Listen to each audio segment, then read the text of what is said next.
live, baby. It is a Tuesday morning, the debut of the Regular Fan Show, hosted by fans, for fans, with my guy, Bruce Juno. Bruce, good morning, brother. How you doing? Top of the morning to you, my guy. How are we We this made morning? it. I We know made it. We did it. We're finally here. it's Couple about months time, in the making. I know it's about time. Shout out to you, all the hard work you've put in. Look at DJ in the chat already popping up. I love it. Gotta appreciate the boys for supporting. And yeah, welcome to the Regular Fan Show. You know, just a couple of guys who were not college athletes. We were barely even high school athletes. We're barely athletes now. I don't know about you, Bruce, but I haven't been to the gym in at least a month or so. I would definitely say I'm not an athlete anymore. I'll say, okay, let me rephrase. I would say I'm not in shape anymore, There we but I go. still try.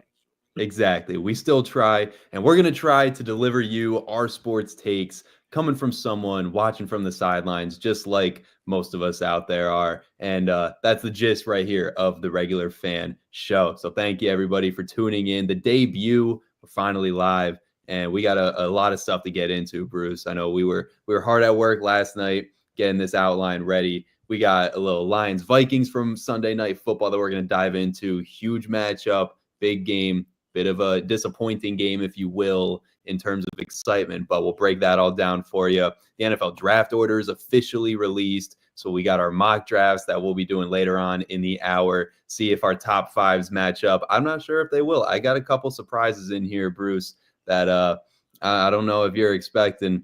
And of course, we'll dive into the NBA scene. You know, what's going on with Jimmy Butler. As you see, I opted to not go with the Jimmy Butler jersey behind me. We're rocking with the Tyler Hero jersey instead, because at least he still shows up to the games. And we're going to have a great time. You know, we're here to have some fun, and we're here to tell you a little bit of our sports takes. So, Bruce, again, thank you for all the hard work that you've been doing to get this thing going. And before we dive into this Lions-Vikings game, how was your coffee this morning? Because we were going back and forth before the show started, and apparently you had a bit of an issue with your coffee machine. Yeah, so funny story actually. Went into work yesterday, nothing of it, right? Get home, like, what's that smell? There's a weird stench coming from my apartment. Like, You this never doesn't like weird smell right. stenches. Yeah, it's like I didn't, I did my dishes, right? Like, this isn't right. Walking around, using the old dog nose to try and find the stench and find out it's coming from my coffee machine. Because I walk into my kitchen, all my lights are still off, and I see the little red switch is still lit up. So I come to realize that for the past 10 hours, my coffee machine had been on. And so there was burnt coffee in the bottom of my coffee pot and about a brick of coffee grounds in the top. A brick of coffee grounds burning for hours on end. Your neighbors must have hated you that day. I'm sure that Luckily, they smell live had. below me. Luckily, they live Okay, below me. good, good. Yeah. So the smell, stayed in its general floor and didn't attack any of the surrounding neighbors. So that's good. Happy your apartment didn't burn down either. That's always a plus, because Me that would have too, or been else we wouldn't have been here. that would have been a rough way to push back the debut of the show. Hey, listen, one of our apartments burned down, so we're gonna have to push the show back at least another week or so. Hey, But sometimes you got to do what you got to do with what you got. So maybe I would have just there's someone trying to get rid of their couch outside. Maybe I would have just propped up on there, said let's go. hey, as long as you got somewhere soft to sleep at night, that's all that matters. All right, without Exactly. further ado, let's dive into this Sunday night football game, Bruce, because huge matchup. This is probably the best primetime game of the season, I would say, as far as stipulation. You got two of the top teams in the NFL, Lions, Vikings, both fighting for the number one seed for the division for home field advantage. And what happens? The Lions absolutely steamroll the Vikings, and really Vikings put up no fight in this one. So your immediate takeaways, Bruce, from this Lions Vikings matchup from Sunday night. I mean, it's clear that Jahmyr Gibbs might be the best running back in the league. Obviously there's a lot of arguments for that, but he puts up 4 touchdowns, no questions asked. It Yeah, kind of four it touchdowns will kind do of it. it kind of shows how good he really is. And this Lions team has been just rolling all season long. No one can stop them. The Bills gave them a fight, but it doesn't matter because the Lions are just destroying everybody. No. One of the best teams in the league, have proved to be one of the best teams in the league, and they lost by over 30 points. So yeah, the thing with this Lions team, they just continue to put up, impressive numbers, despite the fact that they get more and more beat up as the season goes on. It started way back in the season. Their first major injury is probably losing Aiden Hutchinson when the Lions just absolutely demolished my Cowboys in Texas. So you lose your star defensive end for the year. And now all of a sudden you've got more players just hitting the IR week after week, but they've continued to ride with this next man up mentality. Every question coming into the Lions games these last few weeks was, can the defense hold up? The defense is weakened. They're injured. They're beaten up. Can they continue to get stops? And this Vikings team, with the likes of, let's see, I don't know, Justin Jefferson, arguably the best wide receiver in football. Aaron Jones, arguably still a top 10 running back in football. They put up 9 points and failed to get in the end zone. Look, as beat up as this Lions defense is, they're still finding ways to get stops, and especially against one of the best teams in the NFL in the Vikings. And I see your comment here, Vinley. Sam Darnold got exposed. I'll admit, this is the Sam Darnold I would have expected to come to the Vikings this season. I wasn't expecting Sam Darnold to lead this Vikings squad anywhere close to the playoffs, let alone a 14-3 record and almost get the number 1 seed. But Sam Darnold, I think, made mistakes that we didn't see much of this season. He made a big leap. You saw that next level in that next gear in his play, and you saw him kind of regress Sunday night, missing key reads, open guys in the red zone. So I think this loss is probably the best thing that could have happened to the Vikings. Now, yeah, stay with me here. Just to quickly cut you off, I think it was mostly Darnold's fault in that game against the Lions. Yes, he's had a great season. He's been the Sam Darnold no one expected him to be. Mm-hmm. But to bounce off what you were saying, the key reads, he had Jefferson wide open in the end zone twice, overshot him. He had the run from Cam Akers that got him down inside the 10 or inside the 5 and settled for a field goal. You know what I mean? There's things that this team, that's the big thing. You got to get in the end zone. You're not going to win football games by kicking field goals all the time. And they had a solid red zone percentage going into this game. They converted in the red zone at around 60-something% of the time before this game. Immediately, you could tell off the first couple drives that this Vikings team unable to really get the ball in when they get close. And at some point, Kevin O'Connell, you got to take your 3. When the first couple 4th and goals don't go your way, opt for the field goal and just get some points on the board. But nonetheless, impressive win for the Lions. I still have them, head and shoulders above everyone else in the NFC. Eagles probably their closest competition, but I think right now the question is, do you take the Lions or do you take the field in the NFC to make the Super Bowl? I mean, personally, I don't see anyone in the NFL who can stop the Lions right now. You got them winning the Super Bowl right now. At this point, yeah, which is something, you think back 5 years and someone's like, yeah, in 5 years the Lions are going to win the Super Bowl, they'd call you dumb. They'd probably put you into an institution if you said 5 years ago that the Lions were going to win the Super Bowl anytime soon. And it's just the statue, the presence of mind of that team has just changed incredibly, and it's great to see. They're a fun team to watch. I'm rooting for the Lions because NFC, no one's beating them. I mean, unless some fluke happens. AFC, you got the Bills and the Ravens, and they showed they can beat the Bills. Yes, I'm counting the Chiefs out. They don't give me. I was gonna say you forgot someone there. Come on, buddy. Okay, yeah, they got Mahomes. Yes, Mahomes is a great quarterback. They did go back to back. They're fighting for the 3-peat. I mean, I don't know. It's just, I don't know. They're without Rashee Rice. I mean, Pacheco came back and he hasn't looked like he looks like prime. I don't even know. He doesn't look good. Hasn't looked like his former self. Yeah, it's they haven't. Yeah, they have Mahomes. They've gotten here because of Mahomes. It's a Yeah. given. Well, I that's mean, the thing with the Chiefs. They find ways to win games and don't knock out their defense too. I mean, they have one of the yeah, better defenses in the league, and that's part of the reason why they win these games that seem so unwinnable is because when you think they're out of it, defense gets a huge stop and all of a sudden Mahomes needs one good drive. Statistically speaking, Mahomes has not been very good this season at all.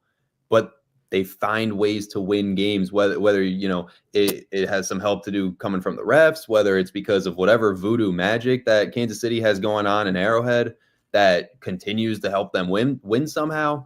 Either way, they continue to find ways to get the job done. And yeah, I agree with you. I don't see any teams in the NFC right now that are on the same level of the Lions, besides maybe the Eagles if Jalen Hurts is healthy and they get a crazy game out of Saquon Barkley. But that's yeah, a lot of big ifs. And the Lions showed on Sunday they're fine with the guys they don't have on defense, whatever. They're going to stick with the guys that they do have that can suit up each week. And let's see, they held the Minnesota Vikings to 120 total yards rushing across all their running backs. That's not a very good game offensively for the Vikings. And then on top of that, you hold Sam Darnold to 166 yards through the air. The Lions defense carried them to that victory. And yes, some of this has to do with the Vikings and empty opportunities, missing out on 4th and goals here and there. But either way, Lions, they proved to everybody Sunday night that they're still the best team in the NFC. Like you said, Bruce, one of the best teams in the NFL. And we'll see who they end up getting matched up with because they'll end up playing the lowest remaining seed after Wild Card Weekend. And you'll hear our Wild Card Weekend predictions. Let's see. We could do that. What, Saturday? Yeah. We got a show on yeah, Saturday this week. yeah, Let's aim for Saturday morning. We'll get that going. And of course, college football predictions too. Those semifinal playoff games Thursday and Friday this week. You'll hear us preview those Thursday morning. And I have to preface this by saying, on a week-to-week basis, typically we will be live Tuesday, Thursday, Friday. This week, my own fault. I have some other things going on with work at the radio station. So this week will be today, tomorrow, and Saturday. Every week going forward, barring any other things getting in the way, it will be Tuesday, Thursday, Friday, every morning, 11 a.m. to 12 noon, that you'll be able to watch us live on the regular fan show, hosted by fans for the fans. So we touched on the Lions and the Vikings. Let's stick with some football here, Bruce. Another crazy headline, because it seems like as soon as these Week 18 games end, someone is making some sort of headline or saying something outlandish in the post-game presser. And this time it was Tyreek Hill who came out and said, I believe you know the quote, sir, "I'm out. Peace." I'm out, bro. Yep. I'm I out, bro. opened. Yeah, Tyreek Hill announcing there it is. I'm opening the door. I'm out, bruh. Quote unquote from Mr. Tyreek Hill, who is obviously one of the most electrifying wide receivers in the NFL. But it was the time to go. Miami had a very down year. Tua is dealing with injuries left and right. I don't blame Tyreek at all for wanting a fresh start and maybe going to a team he can really contend with. Yeah, I mean, hey, we want first off before we jump into it, I feel like we should let the man himself give the quote himself because I don't think we could Let's do it hear it. justice. Exactly. Let's see it. Man, I just gotta do what's best for me and my family, dog. If that's here, or if that's wherever the case may be, man, I'm finna open that door for myself, dog. As I'm opening the door, like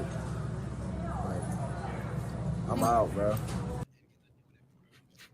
Sorry, I couldn't hear him over his excessive amount of chains that he had on in that. Yeah, clip. they're jingling around down there, but I mean, you like you were saying, everyone's out. There's always a Week 18 insane quote. You got the ABs of the past.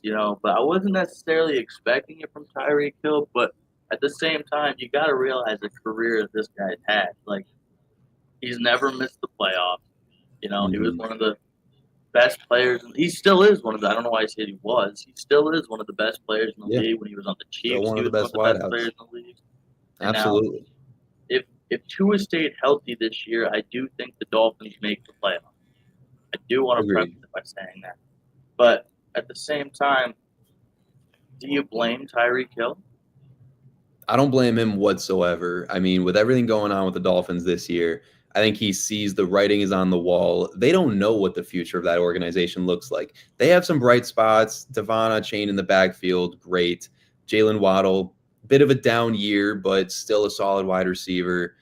Outside of that, the offense struggles, especially when Tua is not on the field. And I don't think Tyreek is at a stage in his career where he can't bank on Tua being healthy to make him return to this team. Every single season, Tua's getting pounded in the head and getting some sort of concussion, and then he's out for the next 6 weeks. I don't blame Tyreek Hill at all. I think the main question here is, because if he's a free agent now, what team scoops him up? Because there's plenty of teams out there that could use a prolific wide receiver. And I know Vin Lee seems to think that Tyreek Hill is going to be a Patriot. I'm sure Bruce, you would love that, to pair up Drake May with Tyreek Hill. No, I can't say I could disagree with that, but I mean, like you're Just saying, like I would love to pair up Tyreek Hill with Dak Prescott, but I know that's not happening. There's so many teams in this league that can just use wide receivers. There's I mean, most teams, yes, they have a terrible receiving core, but they have that one guy that's special. You know, you look at the Giants; they got Nate. Yep. You know, that's just The Cowboys got CeeDee Lamb. You know, the Cowboys have CD. I mean, to the point that Vin Lee's making, the Patriots have Pop Douglas. Kiki Booty or whatever his name was. Yeah, Keyshawn Booty. Like, Yeah, see, like I don't even know any of the receivers on the Patriots like roster. Hunter Henry. Like, I know Jalen Polk just because he got drafted Yeah. this year. That's and about then the extent of my Patriots knowledge. that's what I'm saying. So, like, and I mean, hey, to the point of Vin Lee, I feel like rookie quarterback that's proved himself. Drake May, that's proved himself with terrible O-line, no receiving core. Drake May. Could it be a potential spot? Yes. But Tyreek Hill wants to go somewhere where he's going to make the playoffs. Can I That's a good point. say that the Patriots will make the playoffs even if they had Tyreek Hill next year? I don't think I could say that yet. Yeah, you got some other holes you got to fill, on the defensive side of the ball, and really in the backfield too. I always like to say I'm maybe old school, but you win the game in the trenches, and if you have a solid running game you can lean on, it makes life that much easier for your quarterback, for your wide receivers. You can turn a good wide receiver into a great wide receiver, good quarterback into a great quarterback, vice versa. And when you have just a solid running back and a solid O-line you can lean on, and you have them in any situation where you don't have to force the ball downfield. I don't know what team I could see Tyreek Hill going to as far as the salary goes. He's going to be an expensive commodity on the open market. But I will say one team that I think should be aggressive in pursuing him, because I think it takes them from an already Super Bowl contender to a Super Bowl favorite, would be the Baltimore Ravens. So you pair up Lamar Jackson, Derrick Henry, and then you add Tyreek Hill to that offense. I think the rest of the league is going to be calling for some sort of, revocation of the contract, because that's just simply unfair. I don't think there's anybody in the world that could guard that offense. Yeah, no, that sounds like the type of team that is just kind of an auto win. It's like, you get those teams where it's like, it would take a miracle to beat. It's literally a perfect team for Tyreek to go to. There's no question. I don't know if it's possible, but yeah, I was about to say it all depends on obviously salary cap. They're the first team that comes to mind where I think, okay, Zay Flowers is great. I don't think Zay Flowers is a wide receiver 1 in this league. He is a solid wide receiver 2. Great wide receiver 2. Not a wide receiver 1 for a Super Bowl contending team. But you put him in that wide receiver 2 slot, and you add Tyreek Hill on the other side of the ball, and you still have Lamar Jackson and Derrick Henry, which is one of the best rushing games that you can have in the NFL. You have a decent defense. They already have a good defense, but you retain a good amount of those defensive guys, have a decent defense. That team is winning the Super Bowl, guaranteed. Now, who knows if that's going to happen? Who knows where Tyreek Hill is going to end up? There's other wide receivers on the market too. Obviously, the T. Higgins most likely going to be a free agent. I don't see a way that the Bengals retain Jamar Chase, Trey Hendricks, and T. Higgins. But that's just another name. T. Higgins has the franchise tag. That is true. So, they could franchise tag him for one more year. Yeah. So who knows if he's even on the move. But as far as the Bengals, I guess it's worth it at that point. Get one more year out of him. Unless, who knows, T. Higgins might see that and decide to sit out, force their hand for a trade. But this is all, conversations that will be happening, deep into the offseason. We still got to get through the playoffs first. And speaking of getting through the playoffs, it's tough to get through the playoffs when your quarterback has already injured his throwing arm and his elbow. And you know who I'm talking about here, Bruce, Mr. Jordan Love from the Green Bay Packers. It's a terrible situation out there in Green Bay. I mean, obviously they're saying, Jordan Love himself is saying that he'll be back. Doctor said he's on the path. He should be good to play in the playoffs. He's already feeling better. But even as we run this video, did you see how the injury happened? Like, me personally, I'm sitting here watching the game. He stands up. He's shaking his hand off. He's, doing all this, whatever. When you watch this replay back, at least me, where does his – I mean, is it right there that his elbow hits the helmet? Like, what happened? That's you really can't tell the moment. I mean, I will take another look here. I don't know. Maybe it is hitting the helmet, and then that combined with – you see he tries to shovel it off at the very end. Maybe his arm wasn't fully ready to brace for impact as he hits the ground. I'm not sure exactly where the injury happened, but it's good news that, Matt LaFleur and Jordan Love are all very confident he'll have no problem playing against Philadelphia this weekend. But you have to at least wonder, how does this affect him? How does this affect the game plan in any sort of way? Because you do have a running back you can lean on in Josh Jacobs, but you're facing a team with playoff experience like the Eagles that knows you're going to be leaning on your ground game with an injured quarterback. Now, this all should also be factored into the fact that Jalen Hurts is still in concussion protocol. We don't know if Jalen Hurts is going to be playing. So the Eagles might even be in a worse position than the Packers are in terms of quarterbacks being hurt. But if Jalen Hurts plays and he's cleared and Jordan Love is still dealing with a lingering elbow issue, you have to wonder how that's going to affect the passing game of the Packers. And they just lost Christian Watson for the year with a torn ACL. So this Packers offense certainly limping its way to the playoffs. They're on their last, rope at this point. Yeah, and I don't personally think they've looked that great the past few weeks, like just in general as a whole. And when you talk about the Eagles and Hurts still being in concussion protocol, Tanner McKee looked like a stud for the past 2 weeks. So I wouldn't even be tripping if I'm an Eagles fan, because Tanner McKee has literally looked like that guy. He looked like he can be a starter if he needs to be. He looks like Cooper Rush from last season. He looks like Carson Wentz from Eagles Super Bowl run. He looks like, you know what I mean? He looks perfectly fine. He looks perfectly You said it. We've seen backup quarterbacks come in and lead their teams to a Super Bowl. I mean, the Eagles were able to get it done with Nick Foles under center. Yeah, that's what I meant. Yeah, oh, don't worry, we're on the bad memory, because of yeah. Don't worry, I knew. Don't like thinking about it.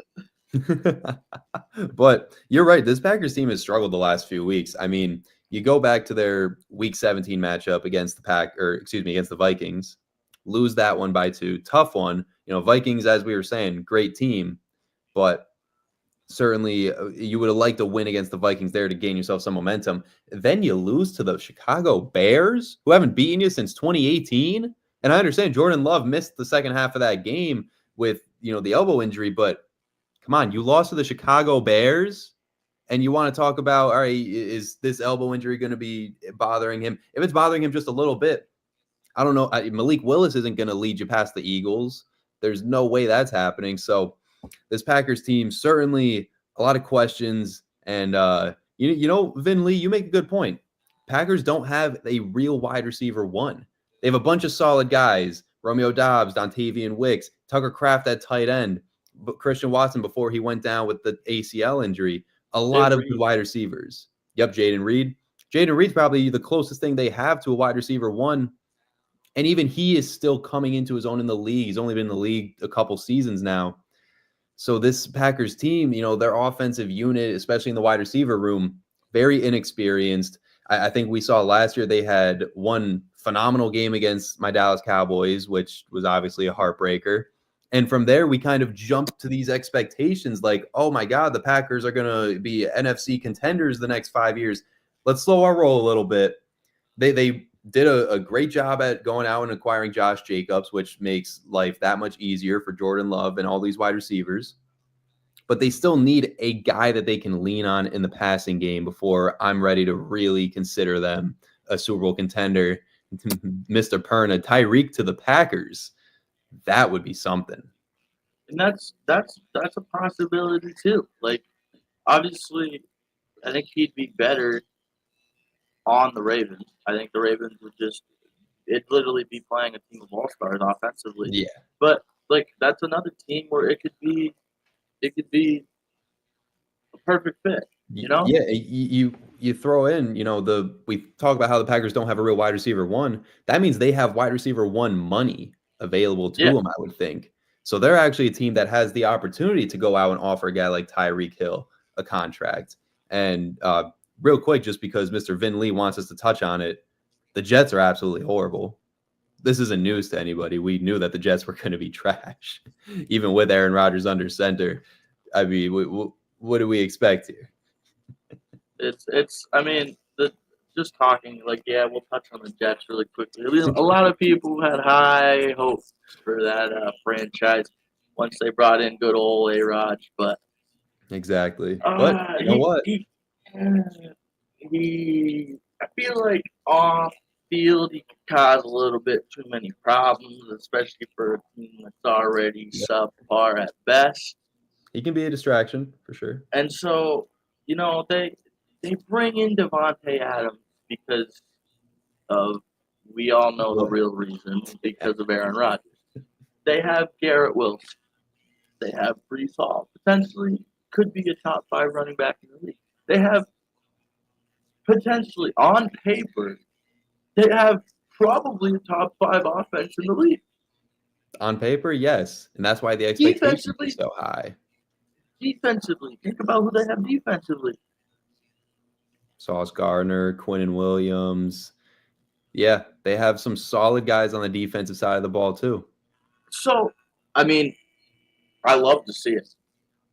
Personally, love to see it. But how? Tell me how. This has got to be, I could go off on a tangent on this because how are the Jets so bad with, on paper, probably a top 5 team in the league?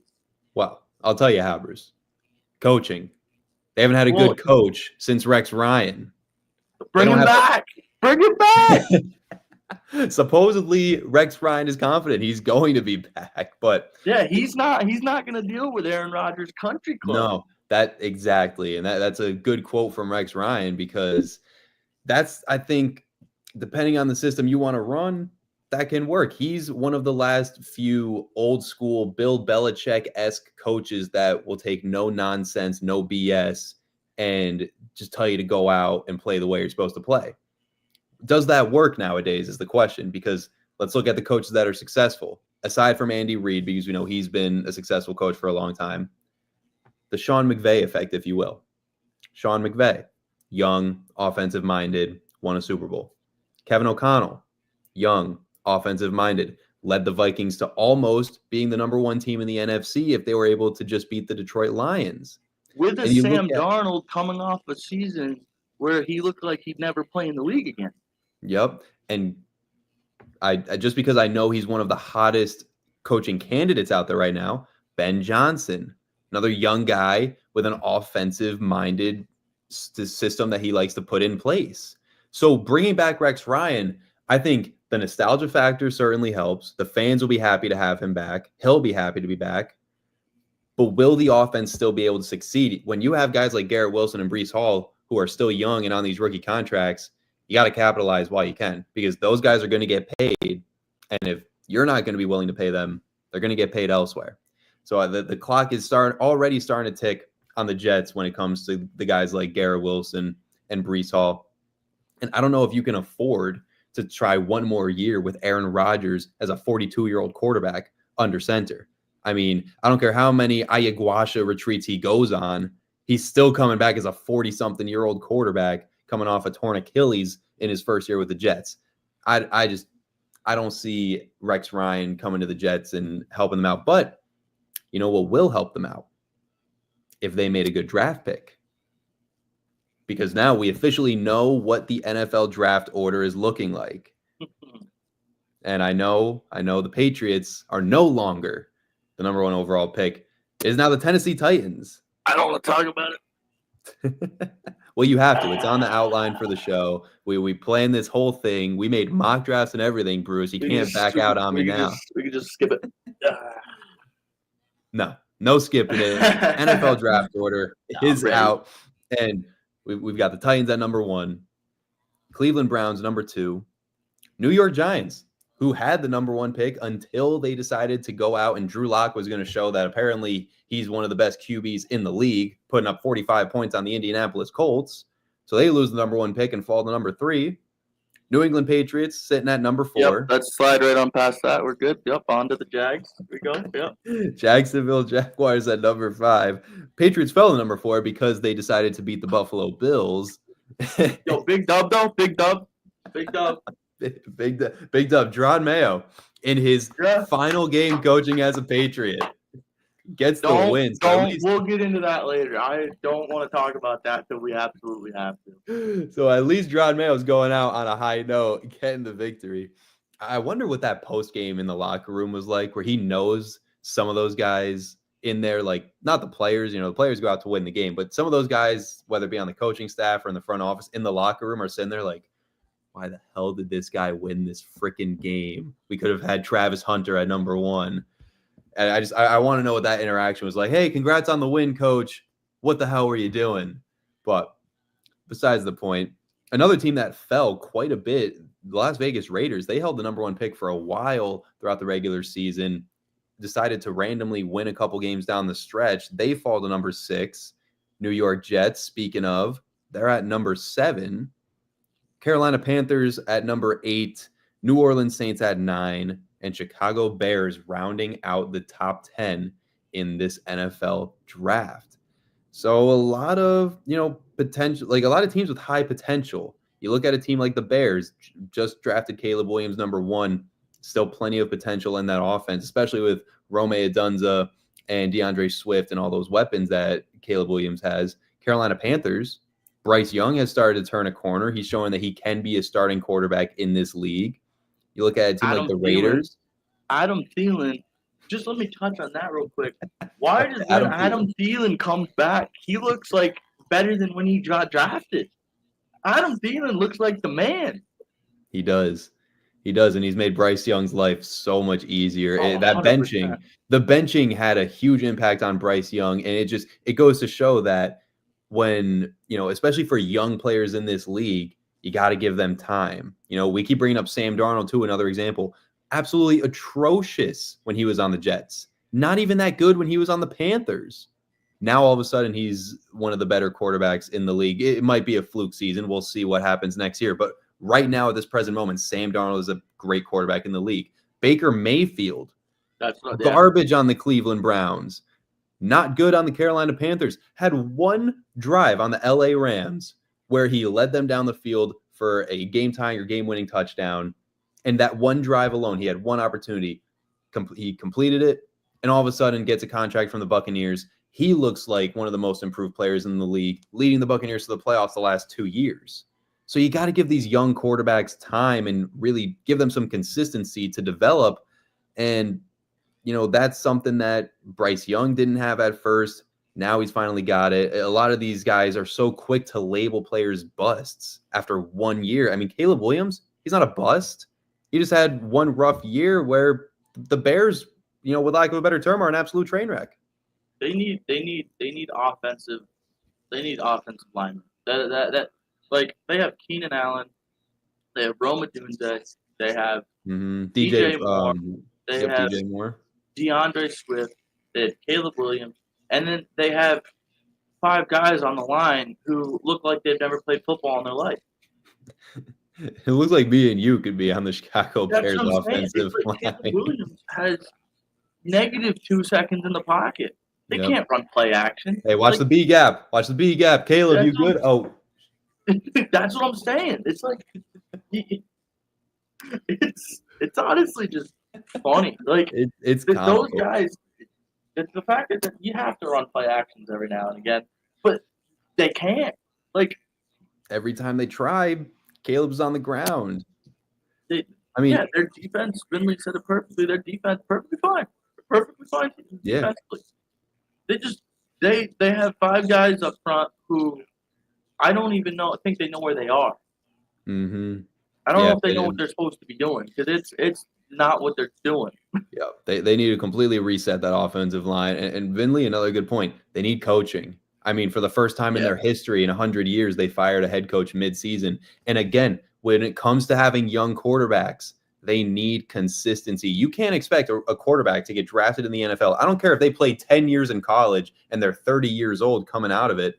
If you put a quarterback just fresh in the NFL with a head coach and give him a brand new head coach the next year, and then another brand new head coach the year after that, he's learning a new offensive system year in, year out. He's never going to be able to get any better. So when it comes to these younger quarterbacks, you got to just give them time.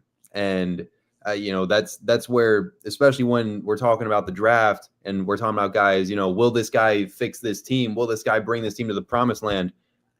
I think a lot of people need to slow their rolls and remember that just because we saw a CJ Stroud last year coming as a rookie and have a great rookie season, lead the Texans to the playoffs, just because we saw Jaden Daniels and Bo Nix have great rookie seasons this year, lead their team to the playoffs, that's not something that normally happens.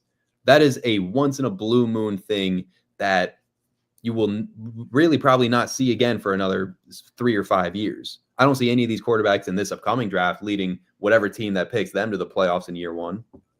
Yeah, no, there's plenty of good quarterbacks coming up in this draft, I think, that are good, solid college quarterbacks. Yeah. You have probably, I'd say 8 or 9 quarterbacks in college right now that would be good for like a Packers type of situation where they bench a guy for years behind whoever, the Brett Favre, the Aaron Rodgers, the Jordan Love, like that kind of thing, which doesn't look like they're doing anymore. But that kind of system. Where, I mean, I feel like there's a few guys that'll start, yeah, but I feel like there's a lot of quarterbacks that'll probably be drafted that'll either be practice squad or dropped or just won't start for 5, 6, 7 years. Yeah, and I mean, look at how the Green Bay Packers philosophy of quarterback drafting has worked.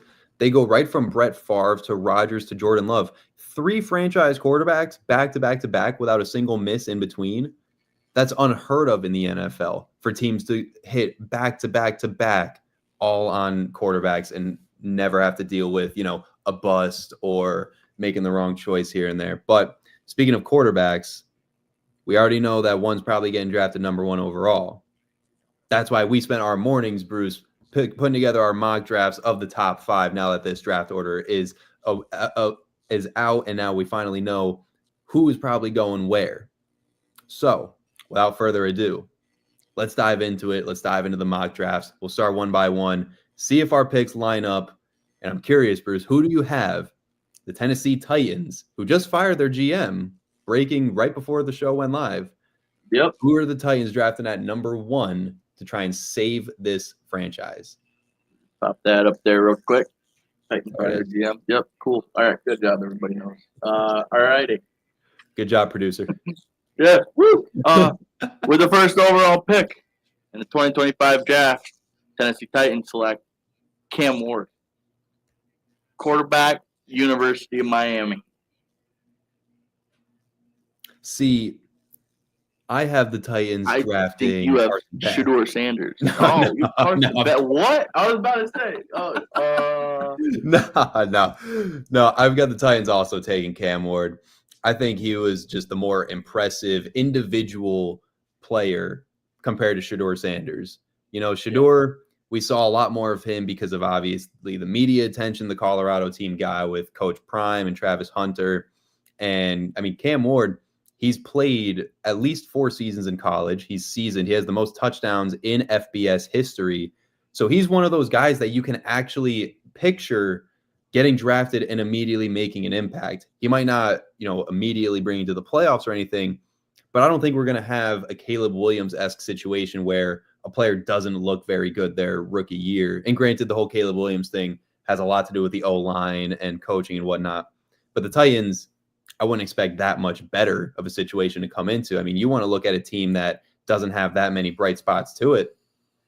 I mean, the Titans have that Nick Westbrook-Akine, who had a couple breakout games at the wide receiver spot.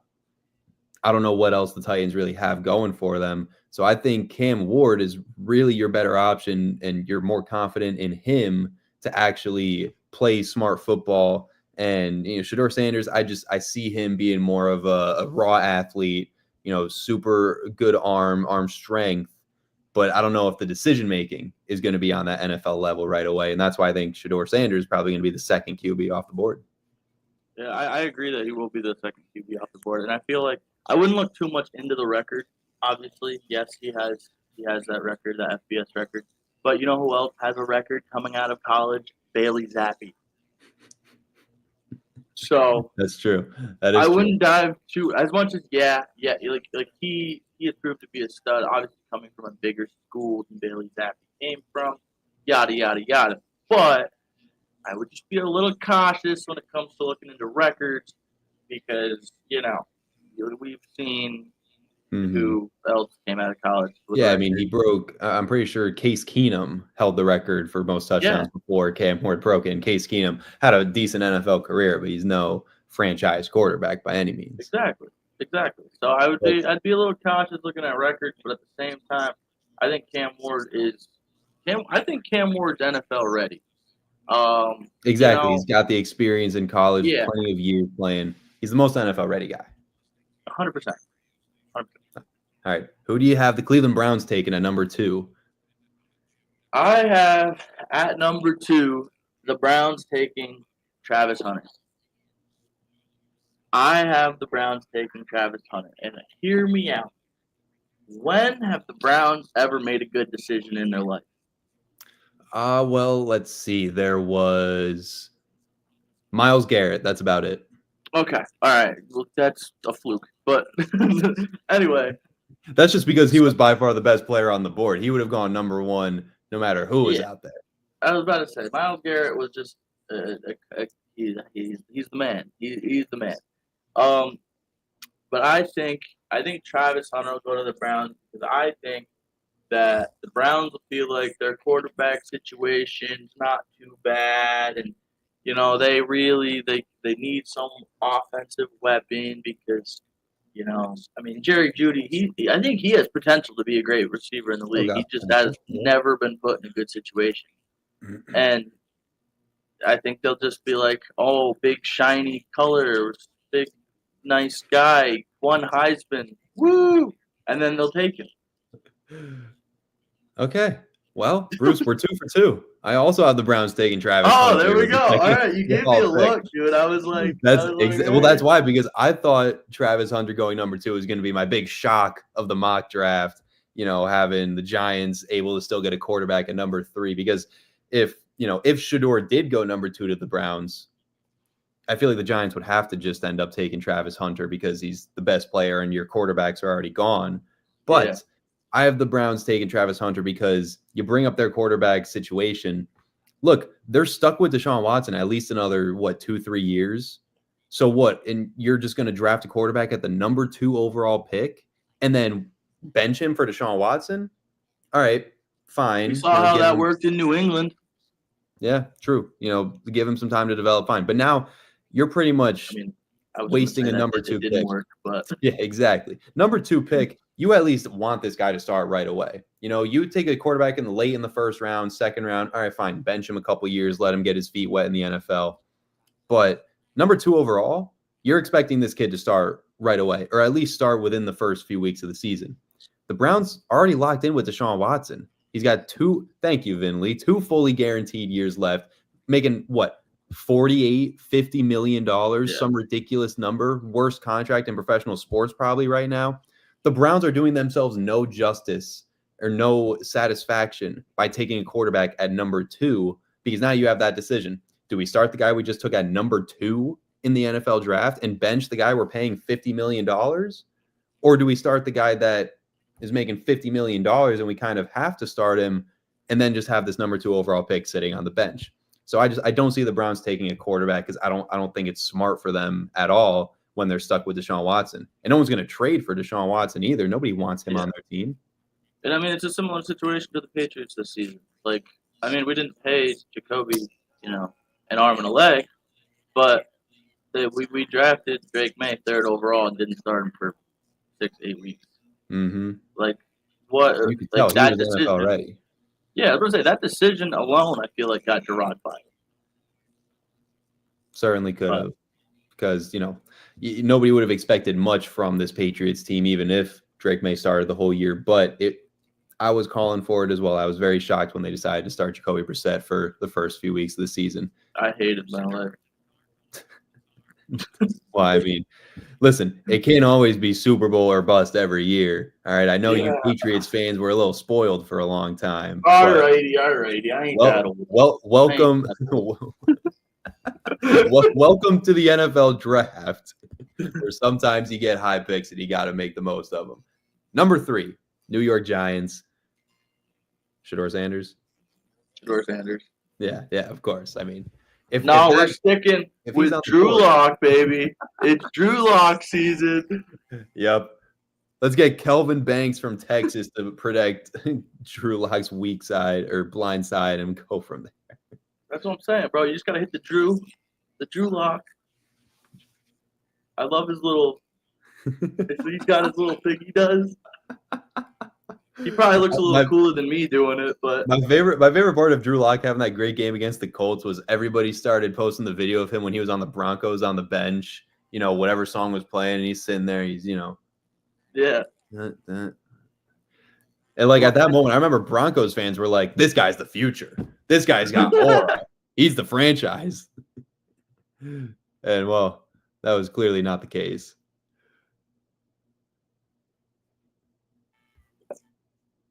I don't remember what he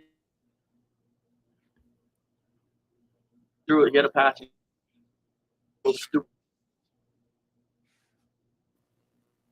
Am I lagging out? I think I'm lagging out. You were lagging for a second there. You're back now. Hey, this is what happens when you do live shows.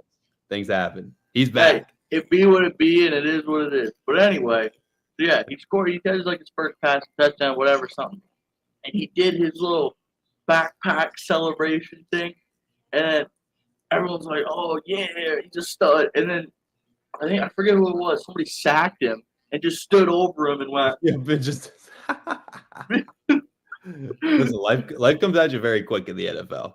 But yeah, that's what I'm saying. It's like, but if Shedeur Sanders and Cam Ward aren't 1 and 2, Giants are clearly taking a quarterback. They need one. They're going with the best QB on the board, unless they're gone by the time they get to their pick. Like I said, if both QBs go 1 and 2, Giants probably go with Travis Hunter, which I don't think is a bad pick anyway. You're pairing up 2 stud wide receivers in him and Malik Neighbors, and you can still go out and sign a QB in free agency. Sam Darnold, a name we brought up a few times throughout the show, is a free agent. Might be a name to keep an eye on should the Giants not draft a quarterback. We'll have to see. Yeah, it'll definitely be a fun offseason, that's for sure. And it's do the Vikings want Sam Darnold back because they got JJ? That's true. I mean, you just drafted that guy number 9. Yeah, number 9 last year. Obviously, he would have been the starting quarterback had he not torn, what was it, an ACL, whatever but he hurt himself. Whatever it was. Yeah. He got too jumpy. Exactly. So, I mean, you got to expect JJ McCarthy to be back in the starting role next year, especially if Sam Darnold, this is his chance to get paid. You got to expect he's going to go where the money brings him. I mean, a guy like that who hasn't had a bunch of, repeated success, that he's coming off a career year, he's going to get paid for it. And then you got to continue to produce at that level. I don't know if he's going to be able to. So you got to take the payday while you can. At number 4, your New England Patriots will be drafting Who, Mr. Juno? The New England Patriots. I don't know why I just did that. Kind of cringy. But the New England Patriots will be taking out of the University of Arizona, Petwara McMillan. Wow. That's a little bit. First It's a little big bit of a gamble. Okay. It is a little bit of a gamble. But we need offensive weapons. And this kid is a stud. So, You got me there. Listen, I will admit, when I was putting this mock draft together, I had the idea of T-Mac from Arizona going to the Patriots. I opted for the offensive tackle out of Texas, Kelvin Banks Jr., Kelvin Banks. Yep. because as much as they need a wide receiver, we were just talking earlier, there's a couple wide receivers that could potentially be on the market already. In T. Higgins, if he doesn't get franchise tagged, Tyreek Hill, plenty of others out there in the league. I think wide receivers you can find in free agency or through a trade much easier than good offensive linemen. And at this point, that's true. Travis Hunter's off the board. You don't need a quarterback. You take the best available player, regardless of position. I think that's Kelvin Banks Jr. And you have someone to watch Drake May's blind side. Because right now, you know you have your franchise quarterback. You saw what he could do with not very good receivers. Protect that man. Don't let him get hit much in the backfield, because we saw how that went for Joe Burrow, a guy who came in the league, immediately had a horrible offensive line, and he struggled, and he hasn't really been able to stay healthy because of that. So with this pick, I just feel like the Patriots got to protect their guy. You got to make sure you're keeping Drake May on his feet in the backfield, and the wide receivers will follow. And there's also going to be wide receivers later in the draft. You could take a second-round wide receiver and still probably be just fine. I mean, there's definitely a lot of wide receivers you can get later on, but I feel like and I like Emeka Egbuka. I like Trey Harris. I like Luther Burden. There are other receivers in this draft that I like. Mm-hmm. I don't know, dude. I just think McMillan's built diff. I mean, he's not built like Travis Hunter diff, but he's built diff.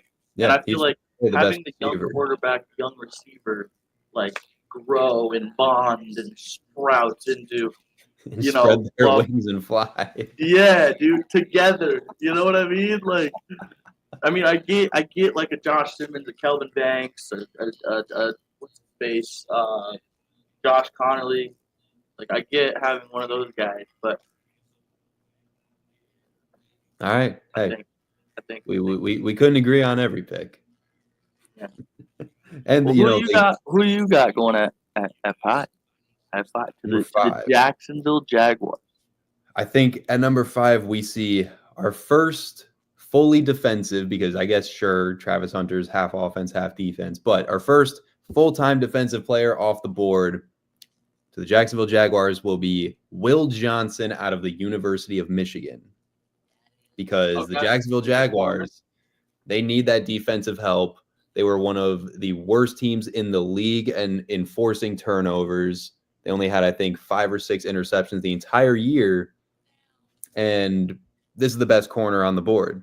So at this point, you're going based off team needs. There's no point in drafting who the best available player is, because you're already at number 5, unless some crazy thing happens and, someone ends up falling, like a T-Mac, or I guess they don't even really need the receiver. They have Brian Thomas from LSU that they just drafted.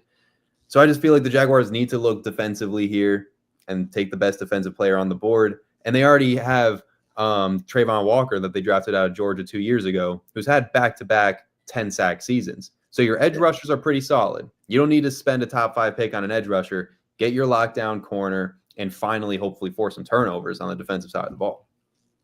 Yeah, I agree with you. I know, obviously, they have Walker and whatnot. I don't agree with you with the pick, because I do have them taking an edge rusher. I did think about corners. I thought about Will Johnson. I thought about Benjamin Morrison. I thought about safeties. I thought about Malachi Stark. But I feel like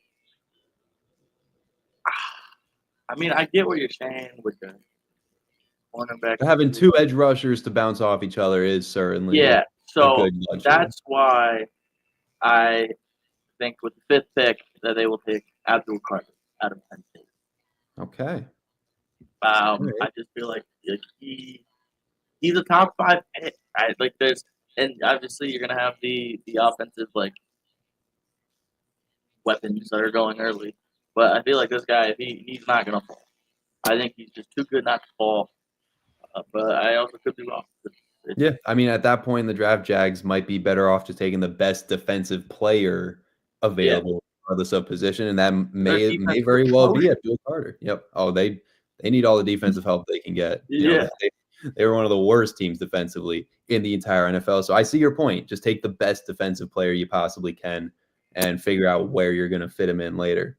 As we're wrapping up here, you know, we got plenty of stuff that we didn't get a chance to get to. So we'll be sure tomorrow when we're back on 11 to 12, we'll bring up the Jimmy Butler situation. Of course, you know, I'm going to have plenty of opinions on that, as it's been a heartbreaking week for us Miami Heat fans. Of course, you know, we'll dive into some of the NBA action because today was just a football-filled Tuesday. Obviously had to dive into Sunday Night Football and all of, you know, the NFL draft news coming out. So we'll dive into more of the NBA stuff tomorrow, and maybe still sprinkle in some football with some of these coach firings. As you know, I know your Patriots fired Gerard Mayo. Cowboys, they might be letting go of Mike McCarthy, as there's already teams trying to request to interview McCarthy. Jags, Jerry Jones, Peterson. Yep, exactly. So Jerry Jones is kind of forced to play his hand. You know, is he keeping McCarthy? Is he not? And of course, you know, all the other teams out there that especially, you know, need a head coach. So we'll dive into all that. Maybe even talk a little bit of fixing some of these non-playoff teams, what all of these non-contenders need. But without further ado, that will pretty much put the wraps on our debut show, the regular fan show, hosted by fans, for fans, just a couple of guys who might have been athletes back in the day, not at the collegiate or professional level, but we were some solid flag football players back in the day. So we try and act like we know what we're talking about. If you look to my left here, that is a state championship bracket. And right there in the middle, yeah, that's my high school, baby. There we go. Bruce, championship winning equipment manager. Yep. And water boy. And water boy. Delivered, baby. Oh, gotta love it. So thank you. Wasn't in football or basketball though. It was not football or basketball. Was it soccer? Yeah. Heck yeah, brother. Should have known. Hey, you know, you see the shirt, you see the background behind us. Bruce is our go-to soccer guy because I know about as much about soccer as, well, a regular fan. Because this is the regular fan show, and we might not know everything, but we spread our knowledge, you know, to those that tune in, and we bounce our ideas off each other. And, you know, we're kind of the perfect mesh, you know, the things that you know and I don't know, the things that I know you don't know. That's why we work so well together. So, Bruce, it's been a great debut with you. I'm excited to do this thing again tomorrow. Yeah, dude, I'm stoked. It's always a great time hanging out, and now we're hanging out together because we're fans. We're for the fans. We're about the fans. We are the fans. Fans run sports. Yes, they do. And thank you to our fans as Bruce misses his first attempt at the. That was bad. That was poor. That was like, I'm embarrassed. Like that was. So we're I think we got to keep a tally going every single show. We're gonna try and end it with you making a basket. Let's see how long it takes before we end up actually getting. Are we going for round 2? I think that had to have been a warm up. All right. We'll give you your warm up. Round 2, shot winding down. Oh my god! Yeah, I'm done. I'm done. I give up. Wow. Bruce is gonna practice. Before the show, it looked better than that. It did. You hit it easy before the show. So today, take some time to practice. Make sure you hit your form shooting, and we'll be right back at it tomorrow, same time, 11 a.m. to 12 noon. The regular fan show by fans, for fans. Bruce, see you soon, buddy. Peace. Peace out, everybody. Thanks.